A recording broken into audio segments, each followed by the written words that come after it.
โอ้พี่น้องเอ้ยมาฮอดจะได้4 คนว่าไว้มาแต่เพื่อนน้องนี่บ่โดยมาแต่กินข้าวจนโนนิวเนาะ ไปฮอดเพื่อนก่อน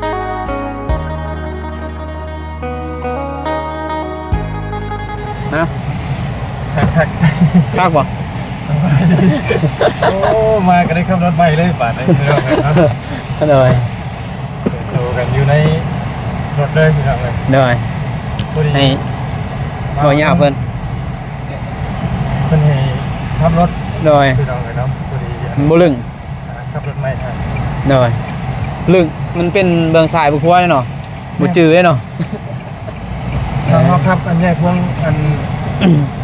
สายเดิมต่างเนาะมันเขาเคยขับอันใช่เดิมแต่มันสิมาลงตรงนี้เด้แต่เดี๋ยวเนาะไปพี่น้องเลยพาไปหาบอดี้อยู่ปตทกันอยู่ปตทอ่ะที่นี่แหละไปพี่น้องเลยเนาะถือว่าเป็นเมืองน้อยพี่น้องเนาะเมืองน้อยไปบริน้อยเลยน้อยเลยคนอยู่พอไปตัวเมืองที่เขาที่เขาไปพี่ใหญ่ใหญ่กว่านี้ป่ะใหญ่กว่านี้ฮะอยู่ตัวเมืองใหญ่แล้วหน่อยนี่เนาะเอาไปเนาะไปแห่บุญพี่น้องเลยเนาะไปพี่น้องเลยพี่น้องเลยสบายดีเด้อหน่อยซื้อน้ำซื้อน้ำซื้อใจให้กับพี่นับเด้ออันใบเด้อโดยสบายดีโอ้ได้ออกกล้องออกกล้องในซีโอช่องเราแหละซีโอป่ะซีโอไหวงามแท้ซีโอนะโอ้ยินดีต้อนรับยินดีต้อนรับไปนี่ให้พวกเราบ่เห็นว่าไปลายกับชีไปน้ำเนยโอ้ยบ่เป็นยังให้กันยังเก่งใจได้ชีไปยุ่งสอบต้องสอบกินยางน้ำกันนี่แหละเอาไปทำบุญไปหน่อยเนาะไปทำบุญน้ำไปทำบุญ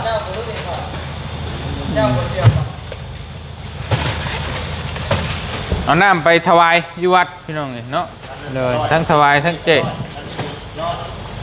อันนี้ก็เลยร้อยเต็มครับเต็มแล้วแต่ที่มันใส่ได้เต็ม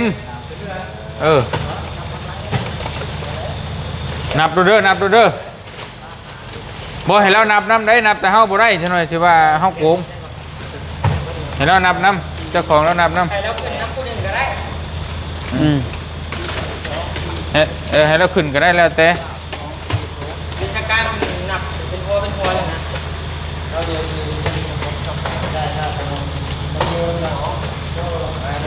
ซื้อน้ำดื่มเซโนเพิ่นบริจาคจักบาทดอกพี่น้องเนี่ยจะโปรโมทให้เนาะ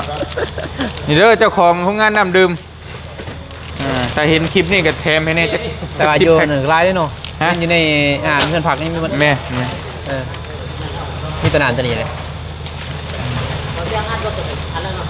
บอสก็ได้หรอกมันไปเลยบ่เปียกหรอกเปียกกับน้ำดิเอ้าฝนตกเทน้ำก็ที่บ่เป็นยังดอก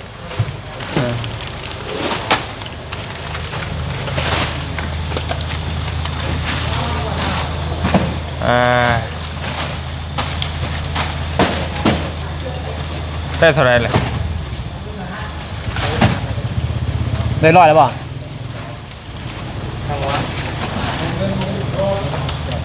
มาถึงผมถามไหมถามงานเย็นอยู่แล้วบ่แต่เราอยู่นั่นนะเราอยู่ใกล้กันแพ็กตัวนี้วะได้บ่500 2 คันเรื่อยตุ้งหน่อยเนาะตุ้งหน่อยตุ้งใหญ่น้ำครับแน่นน้ำเฮ่ดิพ ราะว่าตอนมันบ่ทันน่ะเด้ ถ้าจะเฮ็ดอะไรแบบตอน เอาบ่ฮู้เด้ เขาว่าเขาสิไปเฮ็ดหยังมันบ่ทันน่ะนะสิเฮ็ดแนวกินแนวอยาก มากขึ้นนี่ก็ดึกเนาะ เอาน้ำนี่แหละ นี่หมักเพื่อมาเนี่ยจักเซนได้ไปมอบให้ สบายเพิ่นนั่นแหละ น้องเมย์อีกทีหนึงเนาะ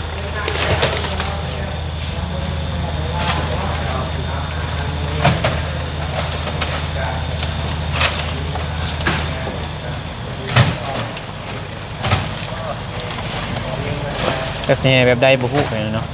กำลังสิ จะแม่นมันสิเป็นขบวนรถพร้อมเด้อ บ่รู้ได้บ่ แม่นรถแล้วก็คนย่างพร้อมคล้ายๆก็คือเฮหยัง ให้เบาเหย้าครับเด้เอาย่อม บ่รถเฮานี่บ่ได้ไปแล้วรถเฉพาะเต้นรถ โอ้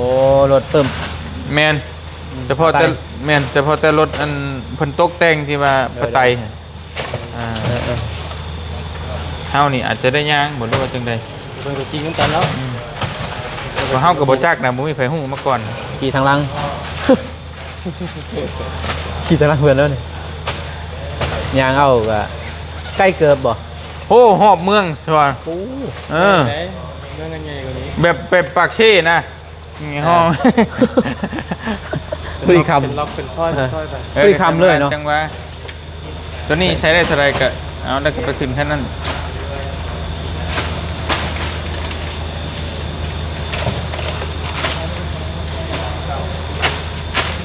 เท่าไร160เอาใช้160ก็ได้อะด้วยแล้วก็ไปขั้นนั้นฮะ ำ160 แม่ขั้นนั้นก็ใส่ให้มันเต็มมาแหละได้เท่าไรกันป้าหันเลยไม่ก็ได้ มาเหรอมาเหรอ พอลูกพี่ เฮ้ย เจ้าพอ จะไปถวายวัดนะของเมย์น้องเมฆมา เชื่อมพอได้พอจะเลยครับ ฮะ นี่อันนี้เอาเข่าล่องหนึ่งก็ได้ก็ได้เพื่อน แตกเลย มันบ่ได้มันข้อกระเทิน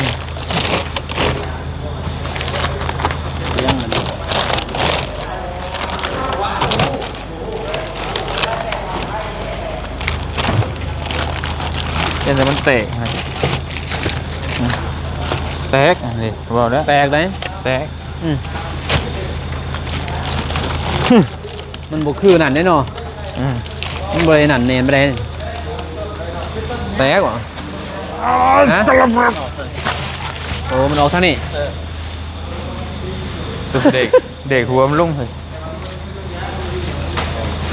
มัสกายา บอกไว้เด้บ่ให้หัวลงคือเฮาเนี่ยมีหันใจเนาะ ดูพี่เตียงเนาะเต็มหมดยอดปกติ สบายดีเด้อ สบายดี โอ้สบายดี เป็นเพจได้บ่ เป็นเพจ โอ้ไปดี ไม่ครับไม่แพงที่เราไปเรียนไลฟ์หลายวันปีเลยจ้ะ 3 เดือนเกินตึงเป็นปี เกือบใจขาดบ่ แจ้ค่ะเงา นี่มานี่แหละเงา บอกวันนี้เล่นเงาแล้ววันนี้ แยกละ เงาอยู่แล้วนี่ พี่น้องเลยช้างคันรถอยู่เต็มมาช้างเลยมือนี่นะพี่น้องเนาะ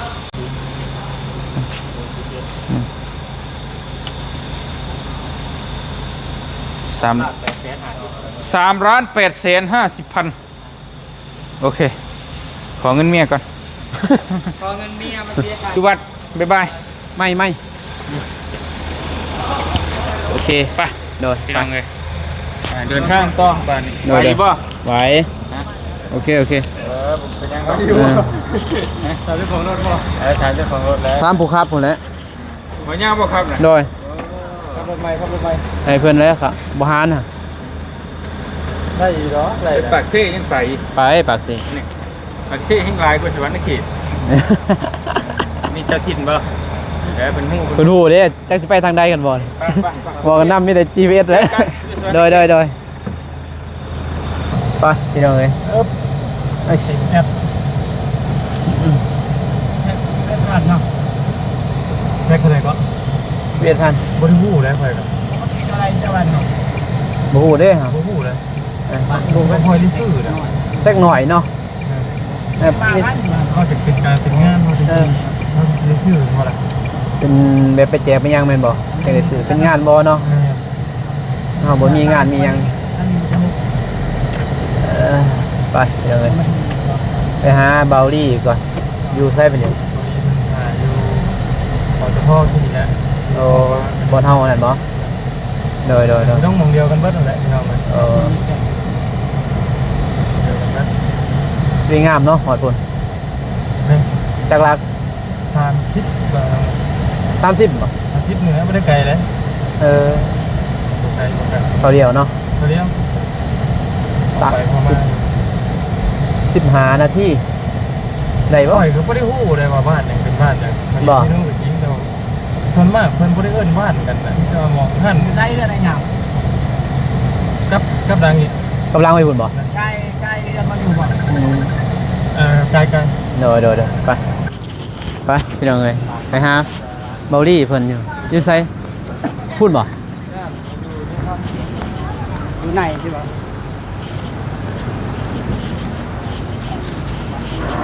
ผมใจอะไรเด้อบ่ยาวจับกองให้พี่น้องโอ้สวัสดี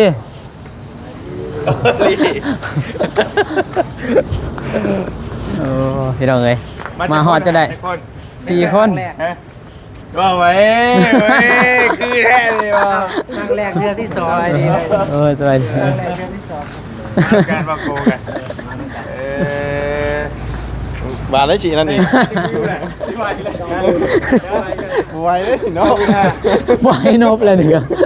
ว่าชิไวกูไวหน่อยเนาะ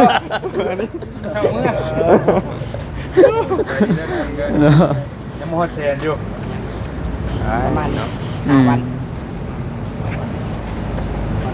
ประมาณ5 มื้อบ่ไปบ่ไปน้ำบ่ไปน้ำกันแล้วไปกันชื่อของอีก ดีเด้อ มันแย่ดีคิดเฉดเรียบร้อยไปคนดีก็ดีก็น้ำมันอะไรแย่ดีบ่ทำอ้อยที่ไรไม่ดีทักดอกจบคลิปก่อนเลย ถือว่าเอาก่อน หลังไม่ก็ล็อกดิได้ว่ามันได้มือตัวใหม่กันเนาะมาเตียง โอ้เขาได้ลูกชายใหม่เลย ใช่ไม่ได้น่ะ ผมกันตั้งคือกันกันเนาะโอ้ มันเดือดเข่าท่า ตาฮิปด้วยกันเลย ไอ้ลูกชายใหม่ว่าเลย ลูกชายเลยลูกชาย คืนนี่จะเอ็งเมียวะคืนนี่ลูกชายเมียแต่งเมีย บ่เลยนะบ่ บัดหินบ่ แรกนี้ บัดหินบ่ น่าจะเห็นน้องอันนี้บ่ โดยมาแต่กินข้าวจนโนนิวโดย ไปฮอดเฮือนข่อยในได้บ่ได้มาฮอดพี่เลย โดยมื้ออื่นไปแล้ว บ่มีเชื่อจะเศร้าดีได้บ่เจ็บ จังงงแหละจังงงบอกมันจะบีเลยเฮ้ย มื้ออื่นยังอยู่มื้อฮื้อไปแล้ว คือว่าเมือง เมื่อไวเฮือนนี่เห็นแล้วบ่เนี่ยเฮือนพุ่นนี่ ยังมื้ออื่นเช้าแล้วก็ไปไหนก็สิแวะหา โอ้ เราไปเลยเพราะว่าบกกาเมื่อกลางคืนมันยะโอ้ทางนอนเฉพาะเจ้า11-12 โมงเขาเทื่อน อย่าใกล้ ไกลเรื่องไก่ก็บ่ไกลไปได้ขับมา แต่ว่า ไม่บอก ได้บ่ยับวงลุมบ่ลุมบ่ ป้ายชิโน่พูดไปยัง ต้องมาผิดเด้อ บอกพูดแล้ว บ่นะมางามบ่เอานี่งั้นนี่ก็ได้แต่ว่ามันไปพุ่นบ่งามสิท่อนแสงนี่แหละงามนี่ เนี่ยได้ก็ได้ให้มันแจ้ง แยกได้อยู่ใกล้คนดังเนาะอยู่ใกล้คนดังวะ อยู่ใกล้ซีโอใช่ไหมอะไรอยู่ทั้งลุงก็ได้ฮะ โย ได้เลย เที่ยวบ่เที่ยวเอาไปบ่ได้บ่ได้โอเคโอเค ยกโป้บ่ให้ได้เอา งานเที่ยวโอเค แต่โคก ได้ป่ะ ไม่ยังน่ะยังแต่ ฝนเนี่ยฝนฝนเยอะมา เป็นอะไรชิว ฮอด ชูแล้วใต้โอ้ยก็ตอบอย่างอื่นดีกว่านี่ว่าเป็นแต่คำเดียวฮอนอยู่ว่าไปยังควรมันโจรุ่นเป็นได้กลัวเป็นลึกลี่แท้บ่ได้โจรุ่นอย่างเดียวชกแตกเข้ามันดิ โชคแต่ว่า สิ้นซก สิ้นมันสิ้นแล่นไว้ปานนั้นบ่ ลอยเศร้า เอาตามก้นคือเด้ จะมาพูดอยู่ตามก้นผู้นี้ ก็ตามก้นข่อยคืออยู่ เนาะ เรายังบ่ทันเด้ ตามก้นในลี่เนี่ยคะแนนต้นกลุ่มเนี่ยมันเดี๋ยวนี้ยึบเดี๋ยวนี้เตียงด้วยจ้ะคะแนนไปเตียงเลย เออ จอรุดชกแตก สองเล่งเลย มือก่อนนะฟิวขาดฟิวรถก็เหมือนฟิวคน เออ เฮ็ดให้ลาบไปลี แบบทางมัน ยังทางเข้าบ้านพ่อมันเข้าบ้านในเตียง บ่เป็นหยังดอกคอยเอาก็คืนเฮาบ่เห็นเด้เฮาแลนมันคือว่ามันมอนเลย เราเห็นว่ารถข่อยโตนได้ โตนได้ เราก็ต้องโตนได้ขึ้นกัน ให้ แล้วเราเว้าได้ โฟพินเดอร์ ไม่ใช่ อ่ะแล้วเห็นเพิ่นแลนติ้วเลยเด้เฮาก็แลนปั่นเป้าเลยนะ แล้วขนาดไปเราแจ้งวันจันทร์เราก็ยังรถโมคู่ตีค่อยเราเออ คนนึงไม่ใส่โชคนั่นเนาะอันนี้คนนึง เพิ่นก็บอกอยู่ว่าเพิ่นใส่โซกกันนะแต่เฮาก็แบบได้เฮาจังหัวได้บัดนี้เพิ่นไปไกลแล้วบัดนี้ บอสซกกับยางก็มีส่วน โน่น เพราะห้องข่อยน่ะยางมันใหญ่เด้มันใหญ่เลยก็ใส่ซกโปรฟินเดอร์เลยเวลามันซับขึ้นได้ดีเด้ตึมมันสิบ่ยั่วอ่ะนะ เนาะ แล้วมันตึกไปเลยแบบนี้เราเห็นโอ้คือสิได้อยู่ ใส่รถจอคู่นั่งเกือบ เลิกพี่ได้มันเลิกเลย เพราะว่ามันนั่นดิมันอันนั้นตีนมันจนอันนั้นกับอันนี้ คุ้งเลย เติมมันคุ้งเลยน่ะ อยู่จึกเลยจึกอืมมีแต่ว่าดีมีสติแล้วทุกอันบ่ สัตว์ลงห้องเลย เอาเด็ดได้เลยไป ไป เดินทางเลย เดินทางเลยแล้วเดินไปที่ไหนออกเดินทางก่อนบาทนี้โอ้ขึ้นนี่ข้างล่างนี้เนาะ ไป กูจืดได้ ไปต่ออีกเนาะ โดย ไป เนาะ ขึ้นคลองบนเตียงพอดี โดยอยู่ดีมีแห้งมืดสู่สุขคนในเพียงเด้อเนาะมีแต่พากเบิ่งตามส้มพี่เนาะว่าทีมงานเฮาสิไปใช้ต่อพี่เนาะก็เบิ่งตามสองทางทีมงานเลยก็เป็นตอนรับดีหลายพี่น้องเนาะทั้งเบาดีทั้งเบายาวมืดทีมงานเรากลางนี่เนาะ แล้วกัน โดย มาต้อนรับ ผมบ่เข้าใจหลายโดย พี่น้องเนาะ โดย โดยปกติยุ่งข่อยก็บ่ได้อยู่นะจำผมมา บ่ได้อยู่อ่ะ เนี่ย ไปสิป่นบ่ ไปตั้งอื่นนี่แหละ โอ้โดย ผู้มาแล้วก็อยู่บ้าน เสียสละเวลาพี่เนาะ เป็นยังเนาะโดนที่หมู่ที่มาหาพี่น้อง โด เนาะ ยใช่แล้วพี่น้องเนาะพวกกันในคลิปหน้าด้วยเด้อเนาะยินดีมีแห้งเมื่อสู่ทุกคนไปบ๊ายบาย มาโพสต์ต่อย